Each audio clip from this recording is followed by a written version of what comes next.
Halo, selamat datang di channel saya, Coin Signal Info. Hari ini kita akan membahas beberapa koin ya, seperti NEM, BNB, dan beberapa koin lainnya. Di sini kita lihat kalau dominasi Bitcoin itu turun lagi ya, 42,5% begitu. Nah, kemarin kan 43% ya, nah, sekarang sudah terjadi penurunan lagi. Dan kita lihat beberapa koin beberapa minggu ini terjadi kenaikan ya, dan sekarang bahkan terjadi kenaikan lagi kepada Shiba Inu begitu. Yang tadinya kita lihat Shiba Inu sudah membuat beberapa army Shiba Inu juga menjadi pesimis mungkin ya, sampai 0,6 rupiah tadinya, sekarang di 0,8 rupiah begitu ya. Nah, kemarin kan saya sudah bilang ya soal Shiba Inu ini, kalau developernya memang sedang menjaga harga begitu agar Shiba Inu ini agak stabil begitu. Jadi ketika anjlok pada Shiba Inu, mereka akan mensupport dengan cara withdraw, kemarin saya bilang. Nah, tapi saya tidak fokus kepada Shiba Inu ya, karena di sini ada sebuah berita menarik ya dari NEM.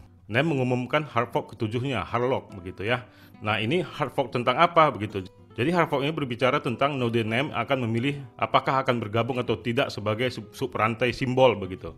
Subrantai simbol ini adalah sebuah koin juga ya, sebuah koin, bisa dibilang sebuah NFT begitu ya, yang bersifat play to earn juga nih kalau nggak salah ya. Namun kalau kita lihat di sini ya, simbol ini berada di ranking 207 dengan harga 5.000 begitu. Dan si NEM ini menyatakan diri ya bahwa today we are announcing the hard fork for NEM begitu. Jadi dia sedang mengembangkan subchainnya ke simbol begitu atau subrantai begitu ya. Kalau kita lihat di berita ini begitu. Nah, tapi kalau kita lihat dari segi candle grafiknya NEM ini, memang dia sangat jelek sekali ya. Bisa dibilang sideways berbulan-bulan begitu. Semenjak di bulan Mei dia sideways sampai sekarang begitu, dan berada di area bawah sekali begitu ya menurut Fibonacci. Jadi untuk mencapai ke ATH-nya sangatlah jauh sekali ya, kalau dilihat di sini membutuhkan 274% untuk mencapai itu begitu. Nah, itulah kondisi NEM ya. Tapi bagi Anda yang mau berspekulasi mungkin bolehlah masuk kemari begitu. Karena pun kalau kita lihat NEM ini dia berada di ranking 75 ya, dan bisa dibilang cukup bagus dan bisa dibilang memiliki fundamental yang cukup lumayan begitu. Dan tampaknya memang ya wajar-wajar aja untuk masuk begitu ya, karena bisa dibilang aman dan jauh dari kata rug pull ataupun dam yang lebih parah lagi begitu. Nah, kalau kita lihat yang lalu kan dia terjadi dam yang parah itu pengaruh dari Bitcoin kemarin juga anjlok ya sampai di harga $40.000 gitu ya kalau nggak salah. Kemudian ini dia ada event begitu ya, event tentang hard fork ketujuhnya. Jadi kalau menurut pengalaman yang lalu-lalu begitu ya, ketika si NEM ini hard fork, ya memang terjadi kenaikan, terjadi lonjakan begitu, karena dia kan sudah melakukan 7 kali hard fork ya. Nah, di sini kita lihat ya, dan di area sini, dan ada histori beberapa juga yang tidak bisa saya tampilkan di sini ya, tidak terlihat ya. Jadi bagi Anda yang mau masuk, ya mungkin ini harga yang tepat juga sih sebenarnya ya. Walau memang dalam beberapa jam yang lalu juga sudah terjadi kenaikan yang bisa dibilang pump juga ya. Tapi pumpnya masih belum melewati ke area merah Fibonacci ini begitu. Hanya saja ini adalah sebuah informasi bagi Anda bahwa NEM ini melakukan hard fork gitu. Dan biasanya beberapa koin ya kalau sudah melakukan hard fork itu biasanya akan terjadi kenaikan begitu ya. Tapi kalau kita lihat memang dari grafik tadi ya sepertinya tampak sangat santai begitu. Jadi bagi Anda yang mau masuk ya itu kembali kepada Anda ya. Saya hanya menginfokan memang sudah ada gerakan begitu terjadi kenaikan. Kita tahu ya kripto ini tidak ada yang tidak mungkin begitu. Karena memang dalam beberapa bulan ini dia memang belum mencapai di harga ATH-nya begitu. Jadi jika Anda tertarik ya silakan, kalau tidak ya tidak apa-apa begitu, karena ini juga tidak terlalu menjadi rekomendasi utama saya juga begitu ya. Nah, itulah sekilas untuk NEM ya. Dan kita ketahui dominasi Bitcoin kan lagi turun, kita tidak tahu, bisa saja terjadi terbang begitu ya, volume masuk ke NEM begitu, kita tidak tahu. Nah, namun kita lanjut ya untuk pembahasan BNB. Nah, BNB di sini juga lagi menarik ya, tampak sangat tinggi sekali, dan di Indodax dia berada di peringkat kedua volume terbesar di hari ini begitu, dan sudah mencapai di 8,8 juta. Dan ini juga sangat menarik ya. Kenapa saya bilang sangat menarik ya? Karena BNB ini belum mencapai ATH-nya semenjak kejatuhannya waktu itu begitu, di harga 10 juta. Nah, apakah mungkin sampai ke 10 juta untuk Binance ini? Kalau saya bilang sih sangat mungkin begitu ya. Dan mungkin bagi Anda yang ingin mengambil kesempatan ini ya silakan saja begitu. Dan apa yang menyebabkan Binance bisa naik akhir-akhir ini ya? Dan kita ketahui ya kalau beberapa histori yang lalu Binance ini banyak melakukan beberapa event ya, seperti project-project untuk Launchpad dan Launchpool gitu.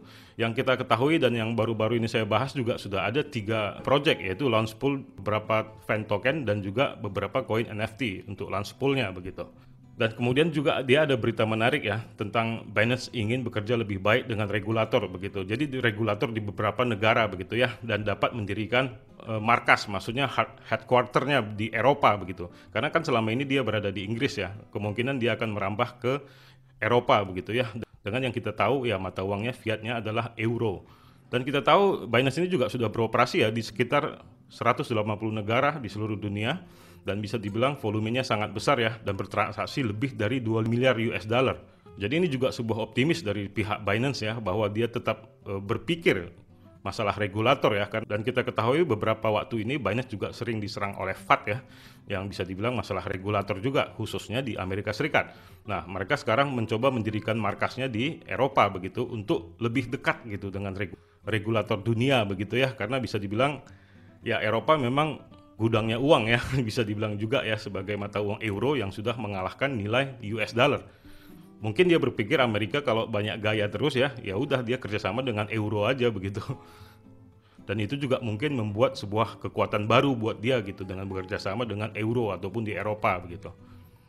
Dan di hari ini juga Binance melakukan project lagi ya, yaitu project Launchpad seperti biasa. Dan ini merupakan sebuah kesempatan lagi bagi kita ya, bagi Anda yang mau mengikutinya begitu. Karena dengan syarat ya, Anda harus memiliki BNB tentunya begitu ya. Dan ini akan melakukan Launchpad dan akan ada potongan dari nilai BNB Anda yang Anda komitkan nanti begitu. Nah, yang akan Launchpad ini adalah FC Porto Fan Token. Seperti biasa kemarin Lazio ya, dan kita ketahui Lazio terjadi kenaikan 20.000% begitu ya. Tampaknya juga seperti Porto Fan Token ini juga akan terjadi kenaikan sekitar sebegitu begitu.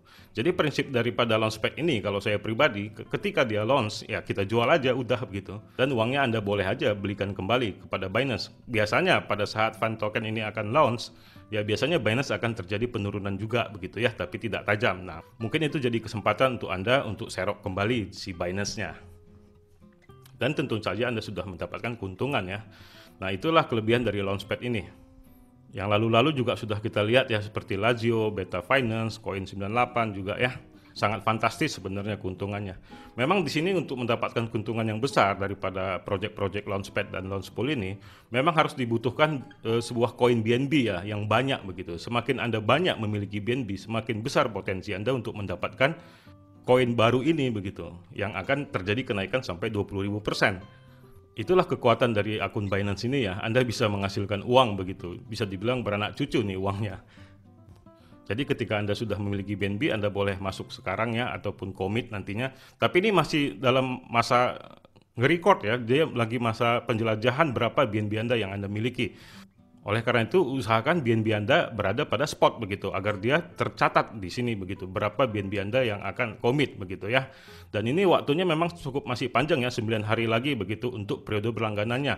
Jadi pada saat nanti tanggal 16 bulan November gitu ya, bulan ini, Anda nanti tekan komit pada jam 1 siang. Di sini 13.00 ini adalah WIB ya. Di situ Anda akan menunggu lagi sampai jam 5 sore ya untuk distribusi koin Porto ini. Kemudian di jam 6 Anda sudah bisa menjualnya begitu. Nah, biasanya ini menjualnya rebutan nih seperti biasa ya. Jadi itulah kesempatan yang bisa Anda dapatkan ya di Binance ini begitu. Memang syaratnya ini Anda harus bermain di akun Binance gitu. Jadi Anda harus memiliki akun Binance begitu. Jika Anda belum memiliki akun Binance, Anda bisa daftarkan, ada link pendaftaran di bawah ya. Dengan mendaftar melalui link itu, Anda berkesempatan mendapatkan diskon fee 20% ya setiap transaksi dan seumur hidup selagi masih ada akun Binance ini begitu ya. Dan Anda bisa menggunakan referral ini ya untuk mendapatkan diskon fee 20% ini untuk setiap transaksi. Itulah sekilas yang bisa saya bahas hari ini ya, dan jangan lupa juga nge-follow Instagram Coinsignalinfo ya untuk mendapatkan berita-berita update yang bisa saya posting di story ataupun di feed untuk mendapatkan update terkini ya tentang cryptocurrency agar tidak mendapatkan efek ketinggalan kereta begitu ya. Dan jangan lupa juga untuk subscribe channel YouTube ini, dan silakan tekan like, silakan komentar juga bagaimana pendapat Anda tentang perkembangan cryptocurrency kali ini begitu ya. Dan silakan juga di-share kepada teman dan keluarga terbaik Anda untuk mendapatkan referensi yang lebih baik. Di akhir kata saya ucapkan salam profit.